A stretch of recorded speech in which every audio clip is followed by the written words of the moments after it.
Hello students, आप पादप प्रजनन पढ़ रहे हैं। पिछले वीडियो में हमने आपको पादप प्रजनन की क्रियाविधि के बारे में बताया था। पादप प्रजनन क्या होता है इसके बारे में एक्सप्लेन किया था। आइए देखते हैं पादप प्रजनन की दूसरी टॉपिक, रोग प्रतिरोधकता के लिए पादप प्रजनन। ठीक है, रोग प्रतिरोधकता के लिए पादप प्रजनन क्या होता है इसे आप ध्यान से समझें। कवक, जीवाणु तथा विषाणु रोगजनकों का एक विशाल वर्ग उष्णकटिबंधीय जलवायु को कृषि प्रजातियों के उत्पादों को प्रभावित करते हैं। ठीक है, तो आप देख रहे हैं कि कवक, जीवाणु और विषाणु जो हैं, इनके रोगजनक हैं वे उष्णकटिबंधीय जलवायु के जो कृषि हैं, जो फसल हैं, उनके प्रजातियों के उत्पादों को यह काफ़ी प्रभावित करते हैं। ठीक है, कवक, जीवाणु तथा विषाणु रोगजनकों का एक विशाल वर्ग उष्णकटिबंधीय जलवायु को कृषि अर्थात फसल प्रजातियों के उत्पादों को प्रभावित करते हैं। अक्सर फसल हानि महत्वपूर्ण होती है। ठीक है, तथा कभी कभी यह हानि 20 से 30% अथवा कभी कभी तो इससे पूर्ण हानि होती है।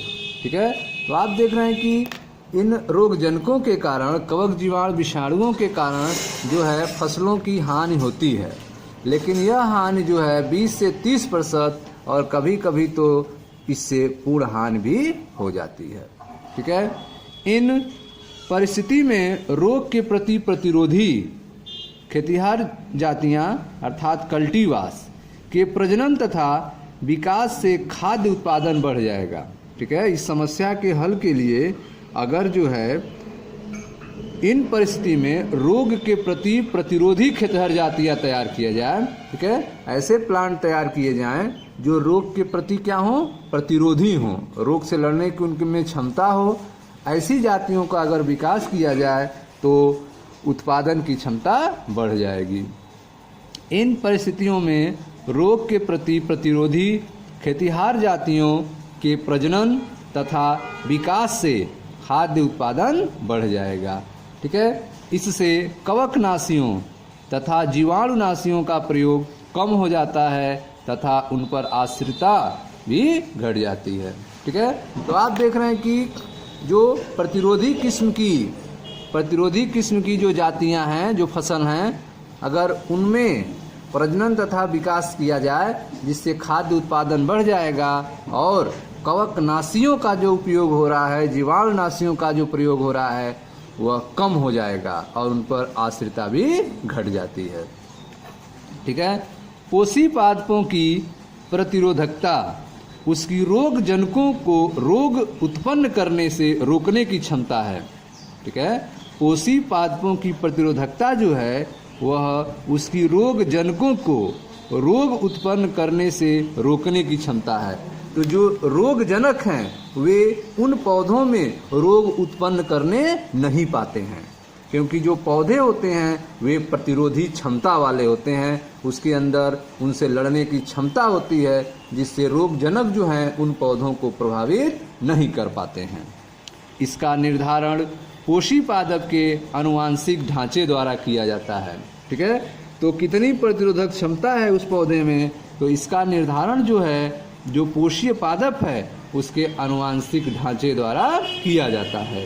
ठीक है, तो पोषीय पादपों की प्रतिरोधकता उसकी रोग जनकों को रोग उत्पन्न करने से रोकने की क्षमता है तथा इसका निर्धारण पोषी पादप के आनुवांशिक ढांचे द्वारा किया जाता है। प्रजनन की क्रिया अपनाने से पूर्व रोग कारक जीव के बारे में जानकारी तथा उसके प्रसार की क्रियाविधि की जानकारी महत्वपूर्ण है। ठीक है, तो जो प्रजनन क्रिया है, प्रजनन की क्रिया अपनाने से पहले जो है जो रोग कारक हैं जिनके द्वारा रोग पौधों में लग रहा है उस जीव के बारे में जानकारी तथा उसके प्रसार के क्रियाविधि की जानकारी जो है महत्वपूर्ण है। कवकों के द्वारा उत्पन्न होने वाले कुछ रोग हैं, जैसे गेहूं का भूरा कीट रोग, गन्ने का रेड राट रोग, आलू पछेती अंगमारी, जीवाणु द्वारा उत्पन्न रोग हैं। ठीक है, तो कवक द्वारा जो उत्पन्न रोग हैं वे है आपका गेहूं का भूरा कीट, गन्ने का रेड राट रोग। ठीक है, जबकि आलू का जो पछेती अंगमारी है वह किसके द्वारा होता है? जीवाणु के द्वारा होने वाला रोग है। क्रूसिफर का ब्लैक राट तथा विषाणु द्वारा उत्पन्न रोग तंबाकू, मोजैक, सलजम मोजैक आदि है। ठीक है, क्रूसिफर का ब्लैक राट रोग और विषाणुओं के द्वारा जो रोग उत्पन्न होता है वह है तंबाकू का मोजैक रोग, सलजम मोजैक रोग आदि हैं। ठीक है, तो इस तरह से आप देख रहे हैं कि इन कवक जीवाणु और विषाणुओं के द्वारा जो है पौधों में रोग उत्पन्न किए जाते हैं। तो इनसे बचने के लिए ऐसा पादप तैयार करना है जो इन रोग जनकों से लड़ें और उनके प्रति यह प्रतिरोधी हों और उनसे बच जाएं। ठीक है, रोग प्रतिरोधकता के लिए प्रजनन विधियां। रोग प्रतिरोधकता के लिए प्रजनन विधियां कैसे अपनाते हैं? देखें ध्यान से। प्रजनन पारंपरिक प्रजनन तकनीकों अथवा उत्परिवर्तन द्वारा संपन्न किया जाता है। ठीक है, जो प्रजनन है वह पारंपरिक जो प्रजनन तकनीक है जिसका वर्णन पहले किया जा चुका है, अथवा उत्परिवर्तन द्वारा संपन्न किया जाता है। तो प्रजनन जो है वह पारंपरिक प्रजनन की जो तकनीक है अथवा उत्परिवर्तन द्वारा संपन्न किया जाता है रोग प्रतिरोधकता के लिए। ठीक है, रोग प्रतिरोधकता के लिए प्रजनन की पारंपरिक विधि संकरण तथा चयन है। ठीक है, रोग प्रतिरोधकता के लिए क्या करते हैं? प्रजनन की जो पारंपरिक विधि है संकरण तथा चयन है। इसके पद अन्य सस्ती लक्षणों, ठीक है, जैसे उच्च उत्पादन के लिए प्रजनन की विधि के आवश्यक रूप से समरूप हैं। ठीक है, तो आप देख रहे हैं कि प्रजनन जो है वह प्रारंभिक जो पारंपरिक आ रहा है प्रजनन तकनीकों अथवा उत्परिवर्तन द्वारा संपन्न किया जाता है। रोग प्रतिरोधकता के लिए प्रजनन के पारंपरिक विधि संकरण तथा चयन है। ठीक है, इसके पद अन्य सस्ती लक्षणों जैसे कि उच्च उत्पादन के लिए प्रजनन की विधि के आवश्यक रूप से समरूप है। विभिन्न पद क्रमानुसार इस प्रकार हैं। ठीक है, जो अलग अलग पद अपनाते हैं प्रतिरोधकता के प्रजनन के लिए उसमें कौन कौन से स्टेप्स होते हैं तो ध्यान से समझें। पहले जो है प्रतिरोधकता स्रोतों के लिए जनन द्रव्य को छानना। सबसे पहला क्रम क्या होता है? प्रतिरोधकता स्रोतों के लिए जनन द्रव्य को छानना। उसके बाद जो है आपका चयनित जनकों का संकरण। तो सबसे पहले जो है प्रतिरोधकता स्रोतों के लिए जनन द्रव्य को छानना, उसके बाद चयनित जनकों का संकरण। ठीक है, संकरों का चयन तथा मूल्यांकन तथा नई किस्म का परीक्षण तथा उन्हें उत्पन्न करना। ठीक है, तो आप देख रहे हैं कि विभिन्न पद जो क्रमानुसार आते हैं रोग प्रतिरोधकता के लिए प्रजनन विधियों में, उसमें सबसे पहले आता है प्रतिरोधकता स्रोतों के लिए जनन द्रव्य को छानना। उसके बाद जो है चयनित जनकों का संकरण, फिर है संकरों का चयन तथा मूल्यांकन तथा नई किस्म का परीक्षण तथा उन्हें उत्पन्न करना। ठीक है, तो यह जो है पदक्रम है, क्रम से यह क्रिया की जाती है। संकरण तथा चयन द्वारा प्रजनित कुछ सस्य कवक जीवाणुओं और विषाणुओं के प्रति रोग प्रतिरोधक होती हैं। ठीक है, तो संकरण तथा चयन द्वारा तैयार किया गया जो कुछ फसल हैं जो कवक जीवाणु और विषाणुओं के प्रति रोग प्रतिरोधी होती हैं, उन फसलों के बारे में देखें ध्यान से। जैसे पहला है आपका फसल सस्य गेहूं। गेहूं की जो किस्म है हिमगिरी।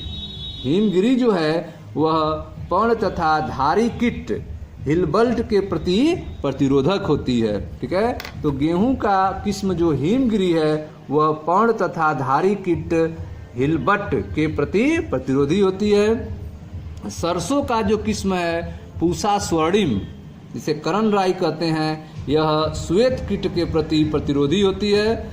उसके बाद आप देख रहे हैं फूल गोभी। फूल गोभी की जो किस्म है पूसा सुब्रा, पूसा स्नोबॉल केवन। तो पूसा सुब्रा जो है वह कृष्ण विगलन के प्रति प्रतिरोधी है, जबकि पूषा स्नोबॉल केवन जो है वह कुंचित अंगमारी अर्थात कृष्ण विगलन के प्रति यह प्रतिरोधी है। अगला है आपका लोबिया के लिए। लोबिया का जो किस्म तैयार है वह है पूषा कोमल। पूषा कोमल जो है वह जीवाणुवी अंगमारी अर्थात श्रीणन रोग के प्रति प्रतिरोधी है। ठीक है, लास्ट देखें मिर्च। मिर्च का जो किस्म है पूषा सदाबहार। तो पूषा सदाबहार जो है वह चिली मोजाइक वायरस, तंबाकू मोजाइक वायरस तथा पर्ण कुंचन के प्रति प्रतिरोधी किस्म है। ठीक है, तो इस तरह से आप देख रहे हैं कि संकरण तथा चयन द्वारा जो प्रजनित कुछ फसल हैं जो कवकों, जीवाणुओं और विषाणुओं के प्रति रोग प्रतिरोधक होती हैं, उनमें आप देख रहे हैं गेहूं की जो किस्म है हिमगिरी, वह पर्ण तथा धारी कीट हिलबर्ड के प्रति प्रतिरोधक है। सरसों का पूषा स्वर्णिम जो श्वेत कीट के प्रति प्रतिरोधक है।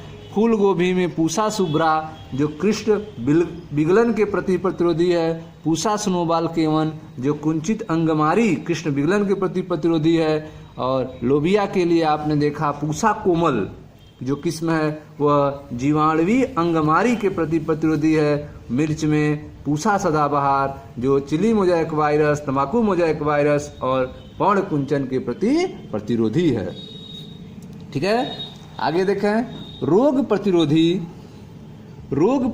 जीन जो विभिन्न फसलों की किस्मों अथवा उनकी जंगली प्रजातियों में उपस्थित रहती हैं। ठीक है, ये जो रोग प्रतिरोधी जीन हैं जो फसलों में रोगों से लड़ने की क्षमता पैदा कर रही हैं, वह जीन उनके जंगली प्रजातियों में रहती है। ठीक है, रोग प्रतिरोधी जीन जो विभिन्न फसलों की किस्मों अथवा उनकी जंगली प्रजातियों में उपस्थित रहती है। ठीक है, तो रोग प्रतिरोधी जीन किसमें पाई जाएगी? विभिन्न फसलों की किस्मों में पाई जाएंगी अथवा उनकी जंगली प्रजातियों में उपस्थित रहती हैं, लेकिन इनकी सीमित संख्या की उपलब्धता के कारण पारंपरिक प्रजनन बहुधा निरुद्ध होती है। ठीक है, तो ये जो विभिन्न फसलों के किस्म हैं और जंगली प्रजातियां हैं, इनकी संख्या जो है सीमित है। ठीक है, तो इनकी संख्या सीमित उपलब्धता के कारण जो है पारंपरिक प्रजनन बहुधा जो है निरुद्ध होता है इनके लिए। पादपों में विविध उपायों द्वारा, ठीक है, पौधों में विविध उपायों द्वारा उत्परिवर्तन प्रेरित किया जाता है तथा बाद में प्रतिरोधकता के लिए पादप पदार्थों का स्क्रीनिंग करने से वांछनीय जीन की पहचान प्राप्त हो जाती है।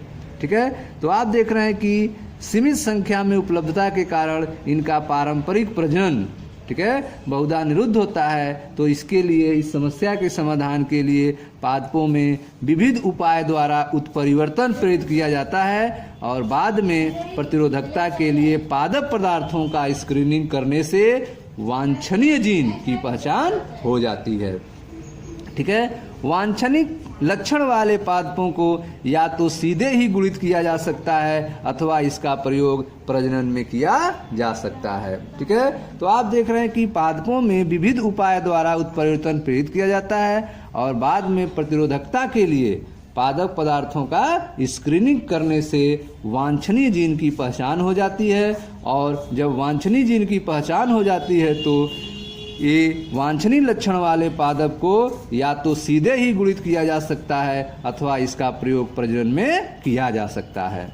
ठीक है, आगे देखें उत्परिवर्तन सोमा क्लोनल वेरिएंट तथा आनुवांशिक अभियांत्रिकी में चुनाव की अन्य प्रजनन विधियां हैं। ठीक है, तो आप देख रहे हैं कि उत्परिवर्तन सोमा क्लोनल वेरिएंट तथा आनुवांशिक अभियांत्रिकी में चुनाव की अन्य प्रजनन विधियां होती हैं जिनका प्रयोग इस कार्य में किया जाता है। ठीक है, तो उत्परिवर्तन सोमा क्लोनल वेरिएंट तथा आनुवांशिकी अभियांत्रिकी में चुनाव की अन्य प्रजनन विधियां होती हैं जिनका प्रयोग इस कार्य में किया जाता है। ठीक है, आगे ध्यान से देखें, अगली है जो है उत्परिवर्तन के बारे में, ध्यान से समझें। जीन के भीतर आधार अनुक्रम में परिवर्तन द्वारा जो आनुवांशिक विविधताएं उत्पन्न होती हैं उसी को उत्परिवर्तन कहते हैं। ठीक है, तो उत्परिवर्तन क्या होता है, देखें ध्यान से। जीन के भीतर आधार अनुक्रम में परिवर्तन द्वारा जो आनुवांशिक विविधताएं उत्पन्न हो जाती हैं वही उत्परिवर्तन होती हैं। इसी के परिणाम स्वरूप नए लक्षण अथवा ट्रेट विकसित होते हैं। ठीक है, तो जो भी नए लक्षण या ट्रेट विकसित होते हैं वे किसके कारण होते हैं? उत्परिवर्तन के कारण होते हैं। उत्परिवर्तन कैसे होता है? तो उत्परिवर्तन होने के कई कारण हैं। ठीक है, जिसको आपको अध्याय 5 में बताया गया है। जीन के भीतर आधार अनुक्रम में परिवर्तन, ठीक है, डीएनए में परिवर्तन, जीन के भीतर सीक्वेंस में परिवर्तन द्वारा जो आनुवांशिक विभिन्नताएं उत्पन्न हो जाती हैं वही उत्परिवर्तन है, और उत्परिवर्तन के परिणाम स्वरूप ही नए लक्षण अथवा ट्रेट विकसित होते हैं। वह जनकों में नहीं जाते हैं। ठीक है, वह जनकों में नहीं जाते हैं। उत्परिवर्तन को कृत्रिम रूप से रसायनों के प्रयोग अथवा विकिरण द्वारा प्रेरित किया जा सकता है। ठीक है, तो आप देख रहे हैं कि जो उत्परिवर्तन है वह कृत्रिम रूप से रसायनों के प्रयोग द्वारा कर सकते हैं अथवा विकिरण द्वारा प्रेरित किया जा सकता है, तथा ऐसे पादपों के चयन एवं प्रयोग द्वारा जिसमें प्रजनन के लिए वांछनीय लक्षण स्रोत के रूप में हो उत्परिवर्तन प्रजनक कहलाता है। ठीक है, तो आप देख रहे हैं कि उत्परिवर्तन जो है वह कैसे किया जाएगा। ध्यान दें, उत्परिवर्तन को कृत्रिम रूप से रसायनों के प्रयोग से कर सकते हैं अथवा विकिरण, गामा विकिरण के समान द्वारा प्रेरित किया जा सकता है, तथा ऐसे पादपों के चयन एवं प्रयोग द्वारा जिनमें प्रजनन के लिए वांछनीय लक्षण स्रोत के रूप में हो उन्हें उत्परिवर्तन प्रजनन कहलाता है। ठीक है, तो ऐसे पादपों के चयन तथा प्रयोग द्वारा जिनमें प्रजनन के लिए वांछनीय लक्षण स्रोत के रूप में हो उन्हें उत्परिवर्तन प्रजनन कहलाता है। ठीक है, मूंग में जो पीत मोजैक वायरस तथा चूणित आसिता के प्रति प्रतिरोधक क्षमता है वह उत्परिवर्तन द्वारा प्रेरित थी। ठीक है, तो मूंग में जो पीत मोजैक वायरस तथा चूणित आसिता के प्रति जो उसके अंदर प्रतिरोधक क्षमता उत्पन्न हुई है वह कैसे उत्पन्न हुई है? वह उत्परिवर्तन द्वारा ही प्रेरित थी। पादपों के विभिन्न कृषि प्रजातियों, ठीक है, पौधों की जो विभिन्न फसल वाली प्रजातियां हैं के संबंधी अधिकांश जंगली पादप कुछ प्रतिरोधक लक्षण प्रदर्शित करते हैं, परंतु उनका उत्पादन बहुत ही कम होता है। ठीक है, तो आप देख रहे हैं कि पादपों के जो विभिन्न कृषि प्रजाति के पौधे हैं, जो जंगली पौधे हैं, उनमें कुछ प्रतिरोधक लक्षण प्रदर्शित करते हैं, परंतु उनका उत्पादन क्षमता बहुत कम होता है। अतः उच्च उत्पादन प्रदान करने के लिए, ठीक है, कृषि किस्म में प्रतिरोधक जीनों को मिलाने की आवश्यकता है। ठीक है, तो उच्च उत्पादन क्षमता प्राप्त करने के लिए आपको जो फसल के किस्म हैं, जो कृषि योग्य फसल वाले हैं पौधे, उनमें इन प्रतिरोधक जीनों को डालना होगा, मिलाने की आवश्यकता है। ठीक है, तो आप देख रहे हैं कि उत्परिवर्तन द्वारा जो है, ठीक है, आप चयनित फसल तैयार कर सकते हैं। उत्परिवर्तन कैसे होता है? तो आपने देखा कि जीन के भीतर आधार अनुक्रम में परिवर्तन द्वारा जो आनुवांशिक विविधताएं उत्पन्न होती है उसी को उत्परिवर्तन कहते हैं। ठीक है, इसी के परिणाम स्वरूप नए लक्षण अथवा ट्रेट विकसित होते हैं। वह जनकों में नहीं जाते हैं, जो उत्परिवर्तन होते हैं वे जनकों में नहीं जाते हैं, वह संतानों में जाएंगे। उत्परिवर्तन को कृत्रिम रूप से रसायनों के प्रयोग से अथवा विकिरण द्वारा प्रेरित किया जा सकता है, तथा ऐसे पादपों के चयन एवं प्रयोग द्वारा जिनमें प्रजनन के लिए वांछनीय लक्षण स्रोत के रूप में हो उत्परिवर्तन प्रजनन कहलाता है। ठीक है, मूंग में जो पीत मोजैक वायरस तथा चूणित आसिता के प्रति प्रतिरोधक क्षमता उत्पन्न हुई है वह उत्परिवर्तन द्वारा ही प्रेरित थी। पादपों के विभिन्न कृषि प्रजातियों के संबंधी अधिकांश जो जंगली पादप हैं कुछ प्रतिरोधक लक्षण प्रदर्शित करते हैं, परंतु उनका उत्पादन बहुत ही कम होता है। अतः उच्च उत्पादन प्रदान करने के लिए कृषि किस्मों में प्रतिरोधक जीनों को मिलाने की आवश्यकता है। ठीक है। भिंडी,